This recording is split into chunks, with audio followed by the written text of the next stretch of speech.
Complainant. Sige. Magandang hapon po, Ma'am Cherry White. Hello po, magandang hapon po. Nasabi na po sa amin kanina ni Cherry yung problema at susubukan po namin. Tingnan namin kung pwede natin maayos pa to. Gaano kayo katagal na po magkasintahan ni Boy Papa? Start po nung December 13. This, Dito lang po, bago lang. 1 year, wala pong 1 year, Wala December 13. Okay. Well, sayang naman po yun kahit paano. December, January, na 3 buwan na kayo. Eh, ano bang pinag-ugatan ng away ninyo? Ito po kasi yun eh. Pinagbintangan ako na nag-hack po daw ako ng Facebook. Nahinak ko daw po yung Facebook, which is nung isang gabi po, akala niya hinak ko yung Facebook niya, pero lahat po ng Facebook nag-log out. Nag-message siya sa akin na ipapatulpo daw po niya ako. Okay. Ngayon, yung conversation na yun, syempre naaligaga ako. Ngayon, pinost ko. Pinost ko po yung convo na ipapatulpo ko. Tapos, bigla na lang siyang nag-live sa Facebook niya. Nagsalita po siya ng mga kasiraan about sa akin. Katulad po ng walker ako, magulang ko po, adik, may matanda daw po ako. Yun po yung mga sinabi niya sa akin sa live. 1 hour po siyang naka-live. Pero pagkatapos niya, nag-usap na ho ba kayo, ma'am? Hindi po. Okay. Hindi mo natanong sa kanya, ba't niya nagawa yun? Wala ba siya yung pagsisisi or pag nag-post later on na bakit niya nagawa yun? O hindi ba siya nag-reach out at gusto makipagbati? Wala po eh. Eh bakit siya pa magpapatulpo Ayun nga po eh. Hindi ko maintindihan bakit ako pa ipapatulpo kasi may ebidensya daw po siya na pinapahack ko yung account niya. Yung Facebook niya. Anong ebidensya pong hawak niya? Hindi ko po alam. Nung gabi po yun, lahat yun nag-log out yung Facebook. Pero kung kayo po ay magkasintahan, ba't kinakailan pa i-hack yung kanyang... Hindi ko nga po alam. Hindi ko po gawain yun. Pero yan po iba na-explain mo na sa kanya. In-explain ko po, pero sunod-sunod yung rant niya sa akin. Kaya sabihin niya pa ako ng bad words na, ulul ka, alam ko ikaw may gawa nito. Pero, nung time na po yun, lahat ng Facebook nag-log out. Okay. At ito naman, Nagkaroon po talaga ng down po. Ang meta po nung araw po na Facebook, Messenger, and Instagram po. yung po ba, Nag-down po talaga. alam niya at nasabi sa kanya. Hindi ko po alam. Pero nung time na po na yun, sinabi ko sa kanya yun na, paanong hinahack, nagko-content kami dito na na-log out lahat ng Facebook. Sabi niya, ulul ka, ikaw lang gagawa nito, alam ko yung ginagawa mo. Pero anong motibo para gawin niyo sa kanya? Hindi mo ba naipaliwanag sa kanya na bakit ba't ko gagawin yun, ba't kita i-hack? Sir, puro bad words po yung sinabi niya. Ako, kalmado lang. Sabi ko, hindi ko gagawin yan. Nandito po yung conversation sa akin. Pero sa palagay niyo po, bakit niya naisip yun? Marami Siguro ng po dahil po bintang. galit siya. Galit siya. Bakit po siya galit Sir, siya? hindi magalit yun, nakakatakot.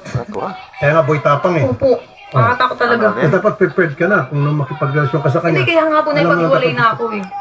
Ayaw niya. Ayaw niya. Siguro give it a try.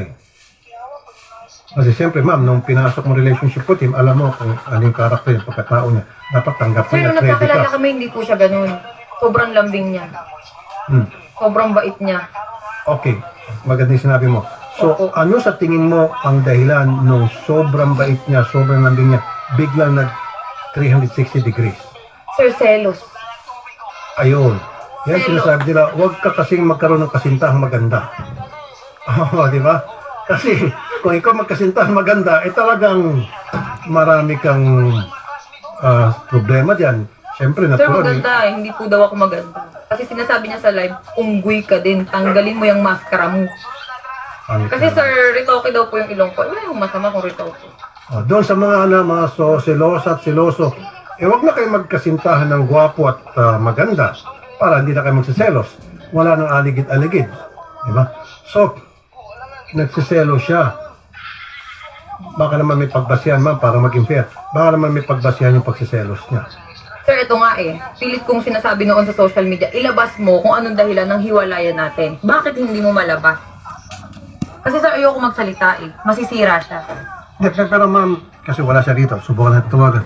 Yung bang, okay, dati malambing siya.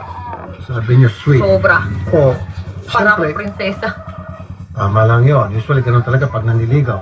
Pag tumagal-tagal na, hindi naman lahat, medyo may pagbabago. Pero, what led to it? Ano po yung mga nagawa mo sa tingin mo sa kanya na para naging ganun po yung kanyang pag-aasal na ngayon sa inyo? Kasi ganito po yan eh. Nag-start yan pati dun sa ano. May nagpa-picture sa akin sa Alcoy, sa Cebu. Nag-away po kasi kami that time. Lagi kami nag-aaway. Laging punto selo. Siyempre ako nagsiselos din ako. Pero yung pinagsiselosan ko nasa lugar. Okay. Nasa Ano po yung sa Cebu? Yung sa Cebu, sir, ganito yan eh. Meron din kasi lumabas sa video po na nakita ko. Pero hindi po siya yung sinaktan ko. Yung mga kaibigan niya. Sir, dinipensahan ko po kasi yung sarili ko. Bumaba ako dun sa resort, nakapanty ako. Nag-swimming po ako ng that time. Tapos, pag akyat ko, galit na galit siya. Sabi niya sa akin, hinawakan niya yung kamay ko agad. Ganyan ako, sir. Hinawakan niya po yung kamay ko, tapos yung kaibigan niya, 4 na lalaki. Habang hawak niya ako, naka-video sila. Nasa kalsada po kami, may video ako. Nasa kalsada sila. Ano, nakipag-sex ka doon? Ginaganyan niya ako, nakipag-sex ka dyan sa baba? Anong ginawa mo dyan? Sabi ko, mga followers, nagpa-picture sa akin. Anong masama? Doon na siya na-trigger. Nagselos siya, yun. So, pinagpa-picture sa inyong mga followers, pinagselosan niya po yun. Opo, mga taga Cebu. Doon po sa lugar na yun. Natural lang po sa ating mga vloggers, maging siguro sa kanya, pag may nakikita mga followers ng picture, hindi niya po naunawaan yun. Bakit wala ho ba nagpapapicture sa kanya? Madami din po.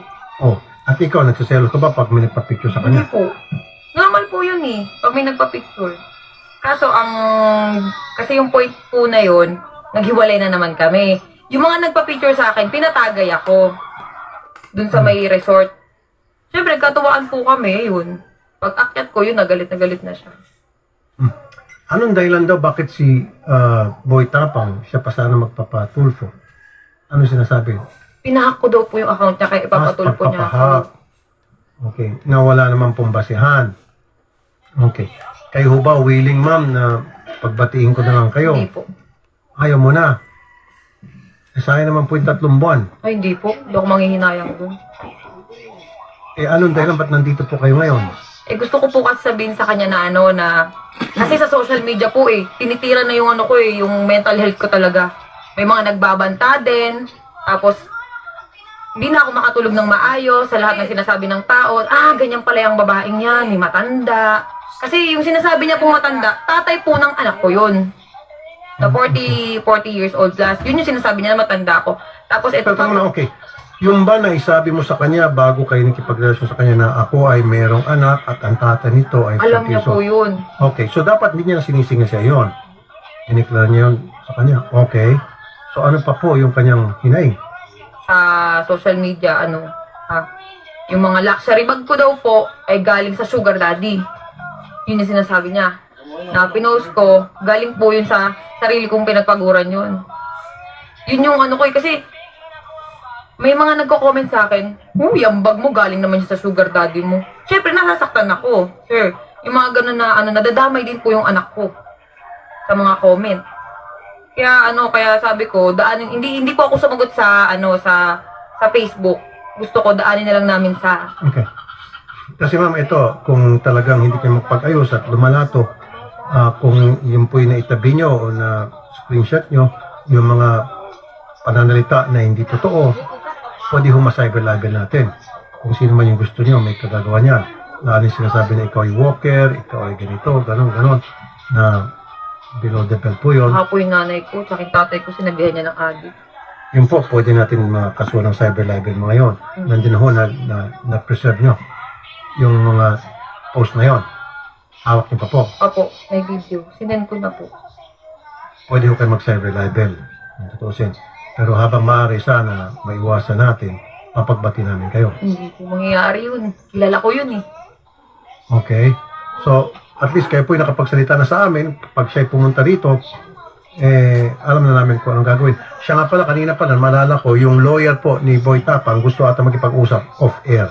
So, willing ho ba kayo pagkatapos nito, pag-usapin naman kayo off-air. Sige Meron po. ata gusto sabihin yung lawyer.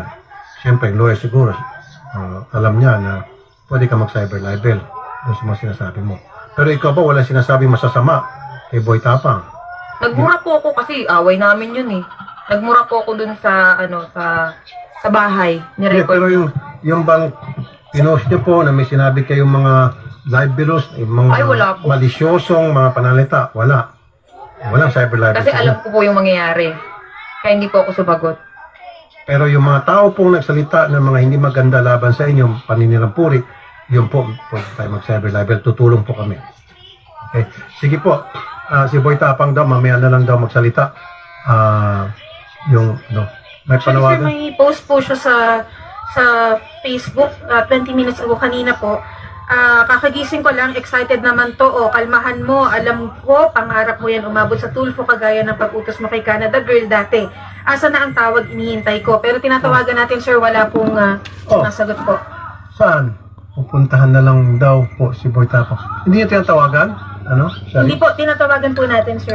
Ringing po, hindi po sumasagot, sir. Pero nakausap natin kanina yung lawyer, di ba? Opo, hindi po sumasagot. Tas kanina, ngayon po, cannot be reached na po. Yung number po na ibinigay po ni Ma'am Kasi nga, Sherry White. ayaw nga nila ng on-air. Ang gusto nila off-air. Yung lawyer. Yung lawyer daw po ang willing Yung lawyer daw po, makipag-usap. Ma'am Cherry White, willing na natin magpag-usap. Mm. So mas paganda kung lawyer, alam niya na anong pwede mangyari base doon sa mga sinabi mo na mga post. Actually, Sir Rapi, meron din po akong lawyer.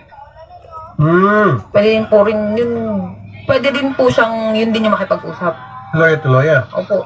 Patay na, mukhang tumitindi na to. Akong maris kayong dalawa lang. Hindi po. Mas mabilis masolve yun kung kayong dalawa lang. Kasi Hindi na po pag lawyer kaya. to lawyer, medyo ibang level Napaya na. na po kasi ako sa social media eh. Wala Nadama yung anak ko eh. Walang pag-asa magkabalikan Wala kayo. po. Naku. Ano po mensahe nyo kay Boy Tapang? Wag ko kayo magsalita ng mga masakit. Alam ko po yun. Alam ko. Sige. Kasi Ano? sa Facebook nga po, di ako nagsalita ng di maganda. Dito pa po kaya. Sige po, ano po yung mga gusto sabihin sa kanya? Nanunod po siya malamang kasi kinatbilis na po siya, pinatay niya yung cellphone. Ano po, ang gusto niyang yan po, tingin sa camera. Mensahe niyo po sa kanya. Wala. Good luck. Yun lang. Good luck. Good luck sa'yo. Good luck sa atin. Yun lang po. Yun lang po. So, yung